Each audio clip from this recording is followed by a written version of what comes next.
बाबू, जैसा कि आपको पता है बाबू, अपन लोग बुक जिसका नाम है समकालीन विश्व राजनीति, समकालीन विश्व राजनीति। बुक फर्स्ट का नाम हमारा समकालीन विश्व राजनीति। इस बुक में हम पढ़ते हैं दूसरे विश्व युद्ध के बाद घटित राजनीतिक घटनाओं का अध्ययन। तो देखो बाबू, इसका जो हमारा जो चैप्टर नंबर 4 है जिसका नाम है दक्षिण एशिया और समकालीन विश्व, दक्षिण एशिया और समकालीन विश्व। तो बाबू देखो, हमें दक्षिण एशिया के बारे में पढ़ना है। किसके बारे में पढ़ना है? दक्षिण एशिया के बारे में। बाबू पूरे विश्व के मैप में जो हमारा ये जो इलाका दिख रहा है, भारत बीच में है और उसके आस पड़ोस के जो क्षेत्र है उसे हम कहते हैं दक्षिण एशिया। क्या कहते हैं बच्चों? दक्षिण एशिया। दक्षिण एशिया, ठीक है। मैप में अगर हम जाएं दक्षिण एशिया कहां पे बाबू, मैप में ध्यान से देखेंगे तो ये देखिए, ये इलाका भारत और उसके अड़ोस पड़ोस के क्षेत्रों को मिला के एक क्षेत्र बनता है बाबू, जिसे हम कहते हैं दक्षिण एशिया। इस चैप्टर के अंदर हम दक्षिण एशिया के बारे में पढ़ने वाले। किसके बारे में पढ़ने वाले हैं? दक्षिण एशिया के बारे में। देखो, पहला जो हमारा इंट्रोडक्शन वाला पार्ट है, इंट्रोडक्शन वाला पार्ट, इसमें बाबू हमें पढ़ना क्या क्या है, उसमें मेन हमारे 4 टॉपिक है। दक्षिण एशिया के मामले, दक्षिण एशिया के मामले, दक्षिण एशिया में कौन कौन सी घटनाएं हुई है, क्या है दक्षिण एशिया। फिर हमें पढ़ना सेकंड, दक्षिण एशिया क्या है। जैसे कि आपको पता ही है, दक्षिण एशिया 7 देशों का एक समूह है, ग्रुप है। हिमालय के दक्षिण में बाबू जो भी क्षेत्र है उसे दक्षिण एशिया कहते हैं। आगे देखेंगे, और अलग अलग दक्षिण एशिया के देशों में राजनीतिक प्रणाली, अलग अलग देशों में दक्षिण एशिया के राजनीतिक अलग अलग दक्षिण एशिया के देशों में, दक्षिण एशिया में टोटल कितने देश थे? 7 देश थे। बाद में कौन जुड़ गया? अफगानिस्तान। कौन जुड़ गया बच्चों? 2007 में जुड़ गया बाबू अफगानिस्तान, ठीक है। तो बाबू टोटल 8 देश हो गए। तो दक्षिण एशिया के अलग अलग देशों में राजनीतिक व्यवस्था पढ़ेंगे और शांति और लोकतंत्र का लेखा जोखा, शांति और लोकतंत्र का दक्षिण एशिया के बाबू देशों में शांति और लोकतंत्र का लेखा जोखा, इसको देखेंगे। फिर हम बाबू दक्षिण एशिया के एक एक करके देशों के बारे में पढ़ेंगे।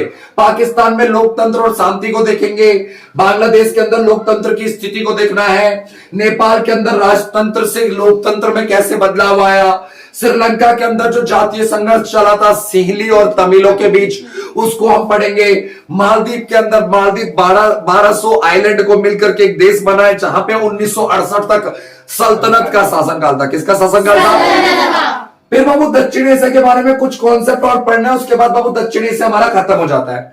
पर ये जो हमारा इंट्रोडक्शन पार्ट है, जो पार्ट फर्स्ट है बाबू हमारा, उसमें क्या क्या पढ़ना है? पार्ट फर्स्ट के अंदर हमें क्या पढ़ना है? दक्षिण एशिया के मामले, दक्षिण एशिया के मामले, दक्षिण एशिया में कौन कौन सी घटना है, दक्षिण एशिया के बारे में थोड़ा सा जानेंगे। दक्षिण एशिया क्या है, दक्षिण एशिया के अलग अलग देशों में राजनीतिक प्रणाली क्या है, और शांति और लोकतंत्र का लेखा जोखा, शांति और लोकतंत्र का लेखा जोखा। तो देखो बाबू, जब भी हम इस चैप्टर को शुरू करते हैं, चैप्टर को शुरू करने से पहले देखो, हम पढ़ रहे दक्षिण एशिया के बारे में। किसके बारे में पढ़ रहे बच्चों? दक्षिण एशिया की सबसे खास बात बाबू जानने से पहले एक चीज जान लो, एशिया और अफ्रीका, एशिया और अफ्रीका के ज्यादातर देश दूसरे विश्व युद्ध के बाद क्या होगा बच्चों? एशिया और अफ्रीका के ज्यादातर देश दूसरे विश्व युद्ध के बाद क्या होगा बच्चों? बाबू एशिया और अफ्रीका के ज्यादातर देश क्या हो गए? आजाद हो गए। इस क्षेत्र की सबसे बड़ी विशेषता यह है बाबू, एशिया और अफ्रीका के ज्यादातर देश दूसरे विश्व युद्ध के बाद क्या हो गए? दक्षिण एशिया के क्षेत्र में बाबू हमारे जो 7 देश आते हैं, इंडिया आता है, पाकिस्तान आता है, नेपाल आता है, बांग्लादेश आता है, भूटान आता है, श्रीलंका आता है, मालदीव आता है, और 2007 में जुड़ गया अफगानिस्तान। कौन जुड़ गया बाबू? इसको एक साथ मैप में बना के देखते तो हमारा कुछ इस तरह का दिखता है, ठीक है। देखिए, इसके दक्षिण एशिया के केंद्र में बिल्कुल बीच में कौन है? भारत है। कौन है बाबू? और भारत का जो स्वतंत्रता संग्राम था, भारत का क्या था बच्चों? आजादी की लड़ाई। भारत की जो आजादी की लड़ाई थी वो दूसरे देशों के लिए, जो पराधीन देश थे, जो गुलाम देश थे, और दूसरे देश, उनके लिए प्रेरणा का स्रोत बना। उनके लिए क्या बना? प्रेरणा का स्रोत। बाबू भारत का स्वतंत्रता संग्राम, भारत का स्वतंत्रता आंदोलन एशिया के दूसरे देशों के लिए, पराधीन देशों के लिए बाबू प्रेरणा का स्रोत बना। भारत कब आजाद हुआ? 1947। भारत आजाद हुआ 1947। म्यांमार और श्रीलंका 1948। पाकिस्तान की जो स्थापना है वो भारत के विभाजन के कारण हुई। भारत के विभाजन के कारण। बांग्लादेश बाबू आजाद होने से पहले किसका हिस्सा था? बांग्लादेश आजादी से पहले पाकिस्तान का हिस्सा था। नेपाल बाबू भारत और चीन के बीच में स्थित है। नेपाल जो है भारत और चीन के बीच में स्थित है, और यही सभी देश मिलकर बनाते हैं दक्षिण एशिया। क्या बनाते हैं बाबू? ये आपने देखा बाबू, दक्षिण एशिया के कुछ देशों के बारे में सुना। अब देखिएगा बाबू, दक्षिण एशिया के जो देश है इनमें गरीबी, भूखमरी, बीमारी, निरक्षरता, ये जो देश है भुखमरी, बीमारी, निरक्षरता का बाबू सामना कर रहे हैं। देख लो राज आया नहीं है पर चेहरा पूरा यहाँ पे छोड़ के गया है। फोटो तो राज की खींची थी मैंने, ये गोद में कौन है, ये पहरू में, ठीक है, ठीक है बाबू। देखो दक्षिण एशिया के देशों में समस्याएं बहुत है, दक्षिण एशिया के देशों में बाबू समस्या बहुत ज्यादा है, परंतु बाबू इस क्षेत्र के दो देश हिंदुस्तान और पाकिस्तान के पास परमाणु संपन्न है। ये दोनों देश क्या है बाबू, परमाणु संपन्न। अगर दक्षिण एशिया के देशों ने इनके बीच जो बाबू अविश्वास है, एक दूसरे पे ये विश्वास नहीं करते, अगर ये अपने बीच अविश्वास की दीवार को तोड़ दे तो इस क्षेत्र में, दक्षिण एशिया के क्षेत्र में लगभग 170 करोड़ की आबादी रहती है। इस आबादी का बाबू अपने संसाधनों का ये सही तरीके से विकास कर पाएंगी और ये डेवलप कर पाएंगी। ठीक है बाबू, ये थोड़ा सा हमने बाबू, अगर ये अपना देखो सिंपल सी बात, अभी बाबू भारत हो गया, पाकिस्तान हो गया, बांग्लादेश हो गया, ये अपने बाबू अपने जो बजट है इनका, अपने बजट का बहुत ज्यादा पैसा ये लोग कहां खर्च करते हैं, सेना पे खर्च करते हैं। इंडिया राफेल खरीद रहा है, S-400 खरीद रहा है, तो खरीद रहा है, ये खरीद रहा है, फलान खरीद रहा है, डिंकॉन खरीद रहा है। जब भारत खरीदेगा तो उसके लिए बाबू ऑपोजिशन में कौन खरीदेगा, पाकिस्तान खरीदेगा।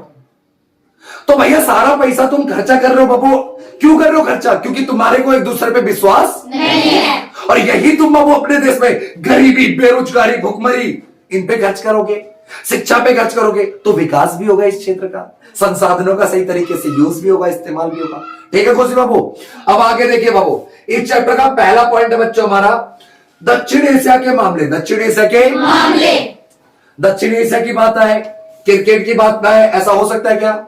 दक्षिण एशिया के जितने भी देश हैं, भारत, पाकिस्तान, बांग्लादेश, श्रीलंका, यहाँ पे क्रिकेट को मजहब माना जाता है। क्रिकेट को क्या माना जाता है? और जो क्रिकेटर है उनको वो परमात्मा, भगवान का दर्जा दिया गया है, भगवान का दर्जा हासिल है। जो दक्षिण एशिया क्षेत्र है, दक्षिण एशिया में इंडिया, नेपाल, भूटान, बांग्लादेश, पाकिस्तान, श्रीलंका, मालदीव की राजधानी मालदीव की राजधानी माले, मालदीव की राजधानी। अच्छा 2007 में बाबू कौन जुड़ गया था इसमें? 14वां शिखर सम्मेलन 2007 में जुड़ गया अफगानिस्तान। ध्यान दीजिएगा, बहुत दक्षिण एशिया का ना एक खास बात क्या है बाबू, ये यहाँ पे ना बहुत तरह की भिन्नता है, विभिन्नता है। क्या बाबू?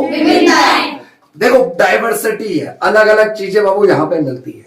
यहाँ पे अलग अलग प्रकार की संस्कृतियां, अलग अलग प्रकार के मजहब, अलग अलग प्रकार की भाषाएं भिन्नता पाई जाती है। इसीलिए कई बार बाबू कुछ बातों को लेकर के ये इतना बौखला जाते हैं कि अपने पड़ोसी देश को तो अपना दुश्मन समझ बैठते हैं, अपने पड़ोसी देश को अपना बहुत शत्रु समझ बैठते हैं। साथ ही बाबू वे ये भी महसूस करते हैं कि बाबू उन्हें बाबू अच्छे पड़ोसियों जैसे संबंध रखने चाहिए, उन्हें अच्छे पड़ोसियों जैसे संबंध अपने विवादों को बाबू शांतिपूर्ण तरीके से क्या करना चाहिए, समाधान करना चाहिए। कहावत है ना, हम पड़ोसी बदल नहीं सकते। नेपाल, भूटान अपनी जगह रहेगा, पाकिस्तान वही रहेगा, तो इसका बाबू समस्याओं का समाधान कैसे होगा? आपस में हम लोग बैठे और बाबू समस्याओं को सुलझाने का कोशिश करें, समस्याओं को सुलझाने का क्या करें, कोई दिक्कत तो नहीं। अब देखिए इस चैप्टर का दूसरा पॉइंट है बाबू हमारा, दक्षिण एशिया क्या है? दक्षिण एशिया क्या है? तो बच्चों देखो दक्षिण एशिया क्या है, उसको पढ़ने से पहले थोड़ा ये 3 नक्शे को समझिए आप। हाँ 3 नक्शे को देखिए। देखिए बाबू दक्षिण एशिया को समझने से पहले इन 3 नक्शों को देखिए। जब हम विश्व का नक्शा देखते हैं उसमें बाबू एशिया में हमें ये जो ये भारत और उसके अड़ोस पड़ोस के क्षेत्र दिखते हैं, ये है दक्षिण एशिया। ठीक है, इधर देखिए, इधर बाबू हमारा भारत, पाकिस्तान, अफगानिस्तान, नेपाल, भूटान, बांग्लादेश, श्रीलंका, मालदीव, इन सबको मिलकर बनता है बाबू दक्षिण एशिया। जब हम इसके प्राकृतिक में आपको देखते हैं हिमालय के दक्षिण में, हिमालय के दक्षिण में जो भी क्षेत्र है उसे बाबू हम कहते हैं दक्षिण एशिया। क्या कहते हैं बच्चों? दक्षिण एशिया।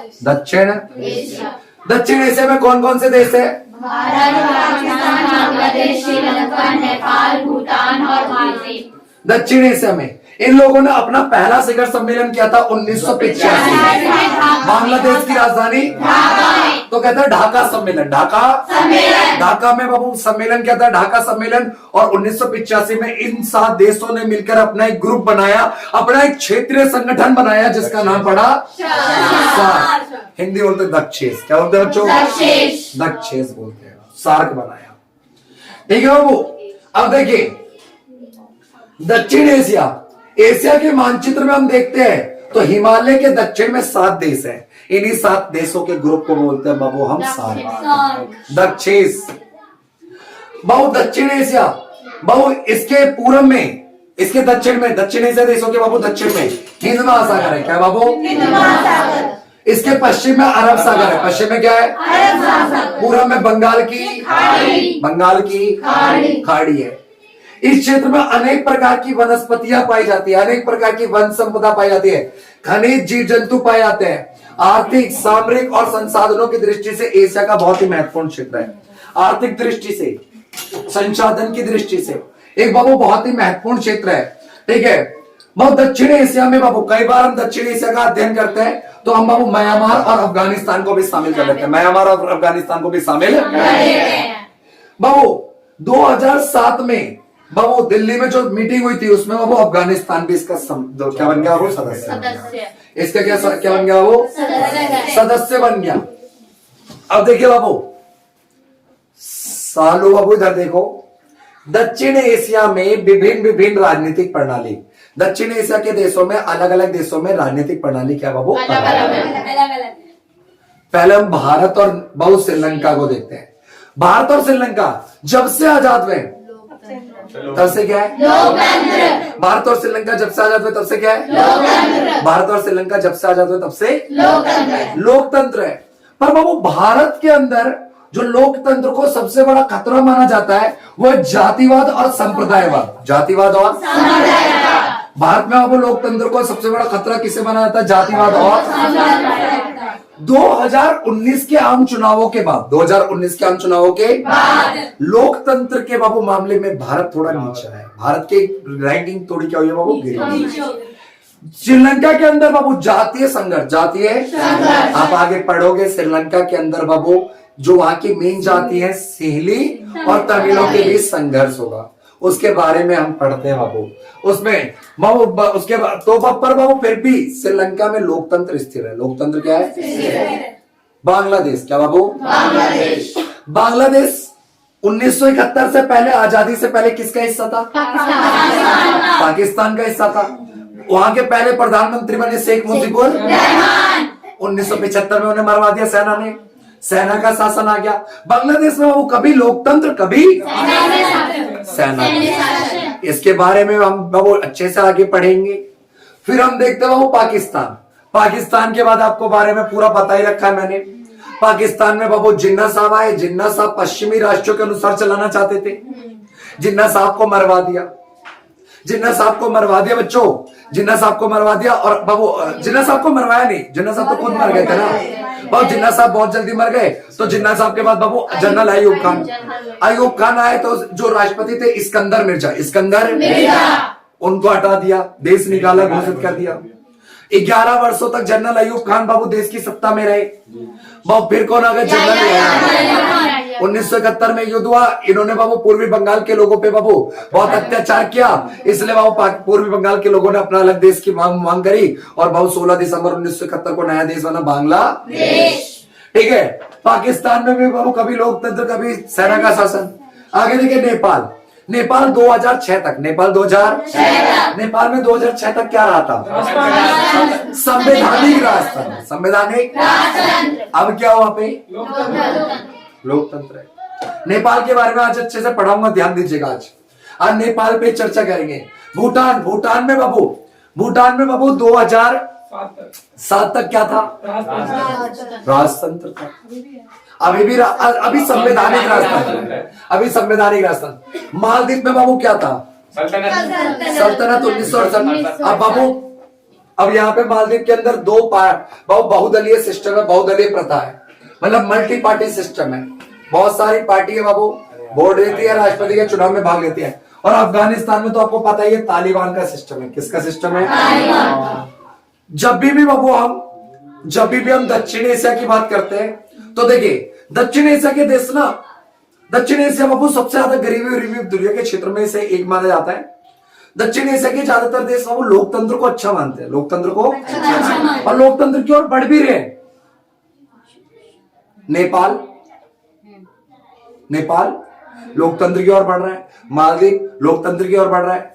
भारत और पाकिस्तान, भारत और श्रीलंका में तो लोकतंत्र स्थिति है, पाकिस्तान और बांग्लादेश में कभी लोकतंत्र कभी सैनिक शासन, ठीक है। भूटान में संवैधानिक राजतंत्र बाबू, ठीक है। इनमें बाबू देखो, देखिए ध्यान दीजिए इधर, वास्तव में बाबू लोकतंत्र का कोई विकल्प नहीं है। हम पानी का कोई विकल्प नहीं है भाई, पानी की जगह पेप्सी पी के कितने दिन जी लोगे, या पानी की जगह नारियल पानी पी के कितने दिन जी लोगे। वैसे लोकतंत्र का कोई विकल्प ही नहीं है बाबू, इसका कोई अल्टरनेटिव नहीं है। हालांकि दक्षिण एशिया के बाबू देशों में लोकतंत्र बाबू सरकारों का रिकॉर्ड बहुत अच्छा नहीं रहा है बाबू। वर्तमान समय में, वर्तमान में कुछ बाबू वर्षों में इस क्षेत्र में लोकतंत्र की मांग ने बाबू जोर पकड़ रखा है। नेपाल की बाबू जनता का अपना बाबू अपने नरेश के खिलाफ इन्होंने संघर्ष किया, नेपाल के लोगों ने राजा के खिलाफ। एक बाबू सराहनीय कदम उठा रहे हैं यहाँ के लोग। यहाँ इन देशों के लोग बाबू विकास चाहते हैं तो उन्हें बाबू जातिवाद, मजहबी कट्टरता, भ्रष्ट अयोग्य नेताओं से बचना चाहिए। हमें बाबू करप्ट नेताओं से बचना चाहिए, भ्रष्ट नेताओं से बचना चाहिए। इस क्षेत्र में बाबू गरीबी उन्मूलन के मामले भी बाबू प्रतिबद्धता दिखाने की जरूरत है। नेपाल दक्षिण एशिया का बाबू सबसे गरीब देश है। नेपाल दक्षिण एशिया का सबसे गरीब देश। बांग्लादेश के बाबू करीब 40% लोग बाबू अत्यंत गरीब है। 40% लोग अत्यंत क्या है, गरीब है। पर सब चाहते हैं बाबू क्या रहे बाबू देश में, लोकतंत्र। लोकतंत्र है। क्या रहे बाबू, लोकतंत्र। लोकतंत्र।